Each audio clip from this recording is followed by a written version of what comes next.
Hey, ladies and gentlemen, this is Chris Sost, and I just wanted to take this opportunity to thank you so much for tuning in to today's episode.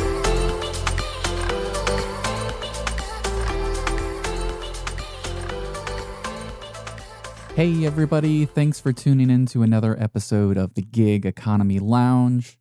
Today, I wanted to get into some general rideshare safety. I want to focus on rideshare. And I did a previous episode in regards to driver safety and some measures that you could take to be safer. And in this one, I want to do something that's more generalized because I believe that rideshare has this ability to go in so many different directions. So I wanted to put out there some information that I believe even passengers should hear. Actually, I think passengers should hear this entire episode, but that is neither here nor there. So, rideshare safety. What are we going to talk about in rideshare safety, Chris, that's so important? I want to go over things that I believe are negative, that I believe will be exploited in time. And I believe that as rideshare drivers, we should be pushing passengers and ourselves as passengers, to be quite honest with you, to doing certain things and getting into the right habits. Now, with all the recent events of people being kidnapped and this and that, on the rider side, that is, I think about how preventable that is, and nothing needs to be done from a company's perspective in order for that to prevent most of the incidences that happen in terms of fake drivers or fake pickups where people just show up and people are getting in cars. I'll be the first one to tell you, when I drove in Gainesville, Florida, and Tallahassee, Florida, and even in Miami and Fort Lauderdale during bar close, the amount of people that just try to get in your car because you have an Uber decal or a Lyft decal up in the window is insane. Like, Uber built in right from the get-go the three most important safety features in rideshare. Number one, the driver's license plate number. Number two, the driver's vehicle description. So at least the year, make, and model and the color of the vehicle. Obviously, some people have,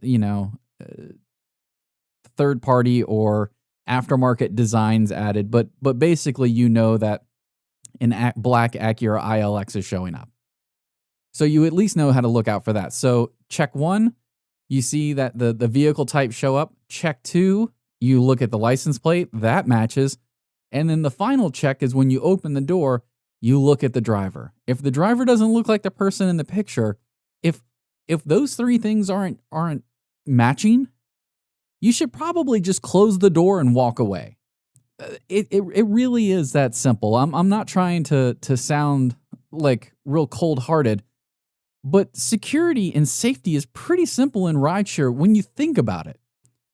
And I used to be one of the biggest people that used to have, decals and all kinds of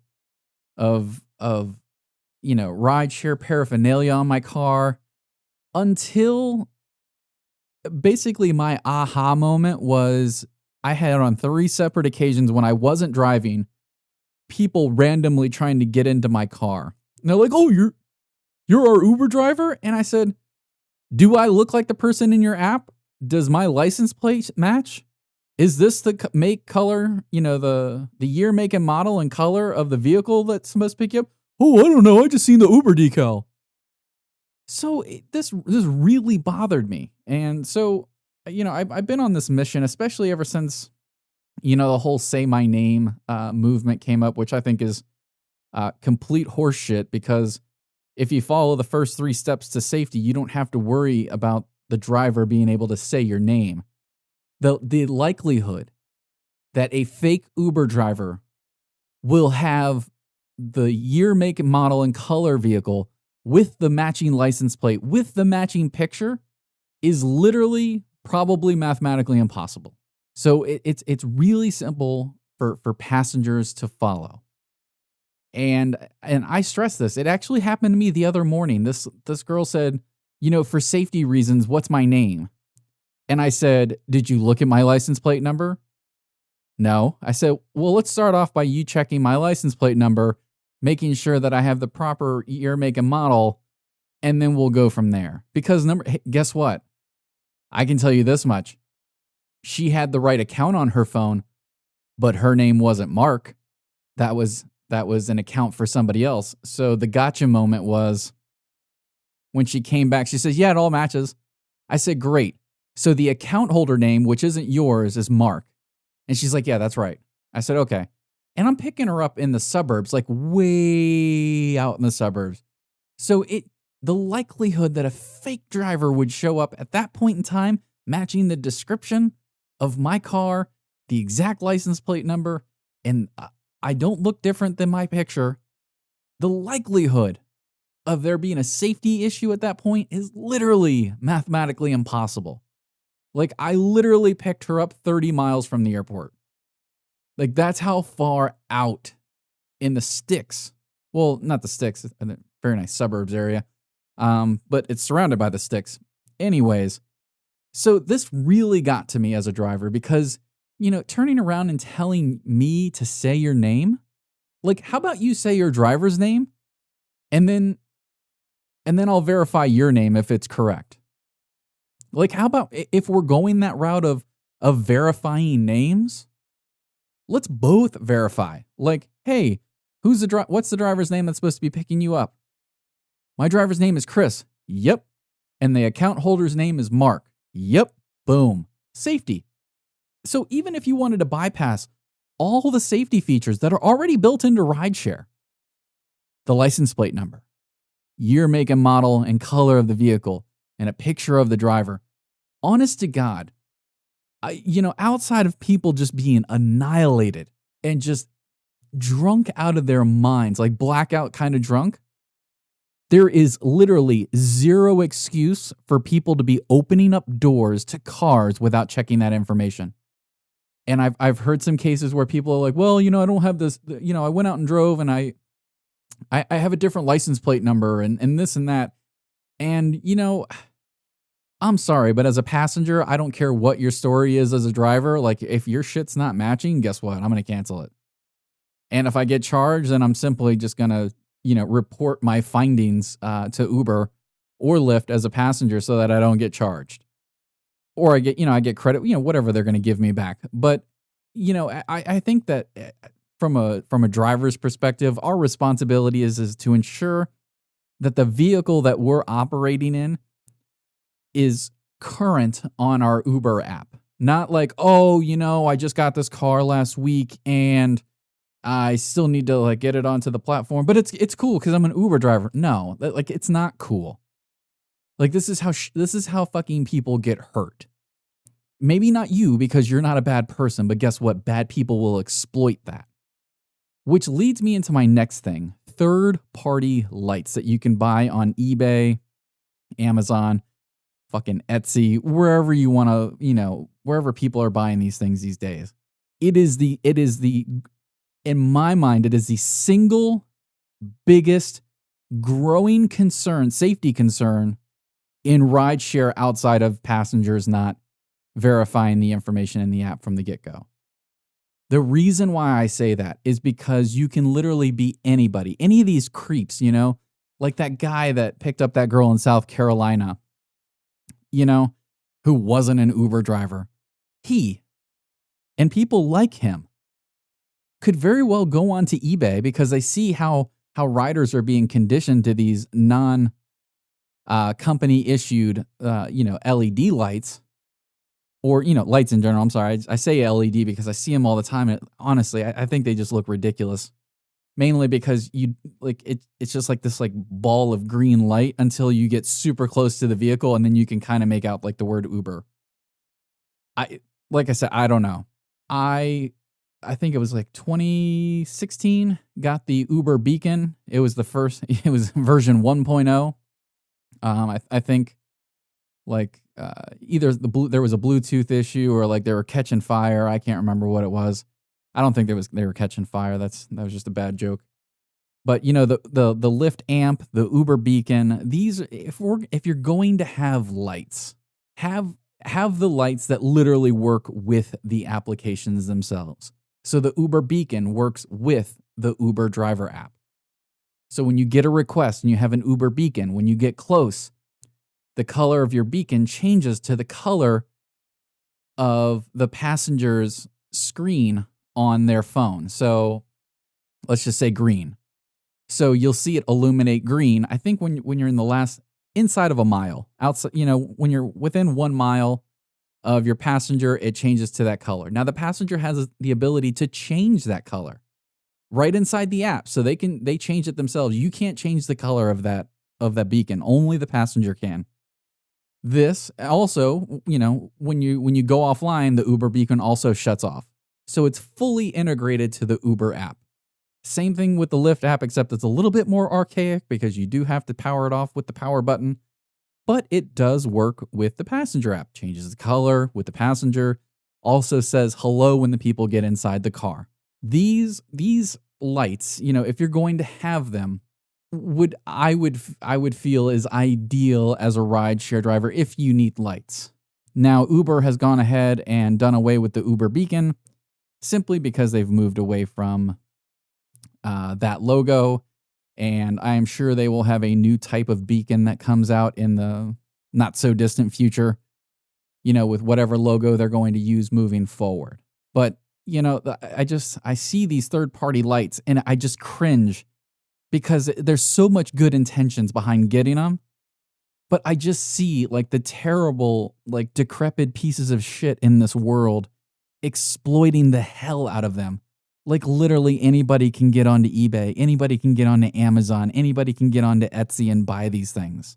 And anytime I see passengers just readily running towards cars with those lights on them, I just cringe because that could potentially be the next victim simply because they didn't follow the safety protocol that's been built into Uber and Lyft since the fucking beginning of time. People get too comfortable with rideshare. They think it's safe, which it really is. It's fucking uber safe. But they don't understand why it's really safe. It's really safe because Uber and Lyft have safety mechanisms built into the apps to prevent the events that go on. So when I hear a distressed father, demanding that all Uber drivers have lights, it's like, what the fuck are lights going to do? If passengers would just follow the 3 steps of verification, they wouldn't be getting in the wrong fucking cars. It's that simple. Check the license plate, check the vehicle, check the picture. If you can check, you're good. Keep going. But guess what? If the license plate doesn't match, it's not your fucking Uber. If the type of vehicle doesn't match, it's not your fucking Uber. If the person inside the car, if your driver is Mary and you show up and there is a large dude in the driver's seat that looks nothing like Mary, chances are that's not your Uber. Just saying. And by the off chance that it is, drivers trying to work around the system or whatever they're trying to do, get into a regular vehicle that matches all the safety protocols. License plate, vehicle type, color, and the driver matches. Like I said, I used to, at the beginning of this episode, have all kinds of decals on the outside of my car and, in the window, the trade dress or whatever. And I don't know. I used to think that I was helping. I used to think that I was doing something positive by clearly marking my car. But in a weird way, I think, I was a part of, the movement that helped enable riders to become too trusting of vehicles on the road and just getting into any cars. So now I drive around with no decals. To preface this, I don't do airport pickups and I don't do pickups at the seaports. So I am not violating any state statutes or laws or, TOS by doing this. But, I don't have any Uber decals. I don't have Lyft decals. I don't have the Lyft amp. I do still have the Uber beacon. However, I don't use it as much as I used to. I honestly don't have to. I don't even take it out of the glove box most of the time. And amazingly, the riders that I'm picking up during the times and the days and the areas that I'm picking up have zero problem acknowledging that I am their driver, mainly because, right after these terrible incidences of fake Uber drivers, I was actually encouraged to see so many people checking license plates. Like, that to me is a very encouraging sign, and to this day, a lot of my regulars, obviously, they just know me when I pull up because I've picked them up several times.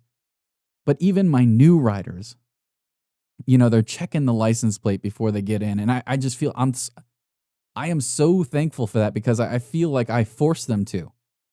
I force them to check if I'm the right car. So there's no Uber decal up in my windshield. There's no Uber decal in my back windows. There's no, Lyft amp or Uber beacon. So in order for them to make sure that they're getting in the right car, they have to check my license plate. And when they get in, they have to make sure that I look like the person in the picture. And I don't know. I just feel like people are safer when they do that because there are all kinds of people out there that will exploit the living shit out of these third-party lights. And yes, they can actually, walk into, various, what do you call it? Various, Uber hubs, and they might be able to get a decal out of it without them verifying their information. I've actually walked in on numerous occasions where there was a line of people waiting, and the girl working at the hub said, "What can we do for you?" And I said, "I just need a decal." And she just handed me a decal. I said, "Do you want me to sign in?" She goes, "No, here you go." So literally anybody could have done that. Like, anybody that wanted to walk in and get a decal could go get a decal in theory. So that scares me to death because, people need to be safe.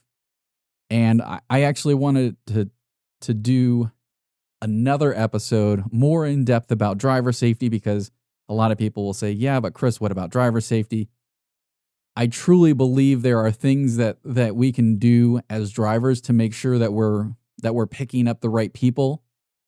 Now, whether or not, can we be safe? Like, people are talking about background checked riders, and that just doesn't make sense because, like, I don't know, like when you request a cab, they don't do a background check on you. Like, when you call up a car service, they don't do a background check on you. When you get a bus pass, they don't do a background check on you. You just buy the bus pass. That's it. Like, you don't even. Here's the funny part: you don't even have to use a valid credit card in order to get a bus pass. You can just buy a bus pass with a prepaid card. You could. I mean, it's a legitimate thing. Same thing with taxi drivers. People can use prepaid debit cards there. They get in the car, they have enough money to get it swiped, and they keep moving. So, I just don't want to hinder the growth. Personally, I don't want to hinder the growth of rideshare simply because of a few bad apples on both sides of it. So I think there are things that drivers can do to be more vigilant and to be more observant and safer. And I also believe that there is a ton of things that passengers need to do so that they don't fall victim to fake Uber drivers. Thank you guys so much for tuning into today's episode. If you happen to find any value in the episode, go ahead, give it a like, a share, subscribe, wherever you're hearing about this. We are on Apple Podcasts. We are on Google Podcasts. We are on Spotify. We are on 6 other smaller podcast platforms. Plus, we have a YouTube channel where this is probably where it's being heard. So thank you guys so much for tuning in, and you have a great day.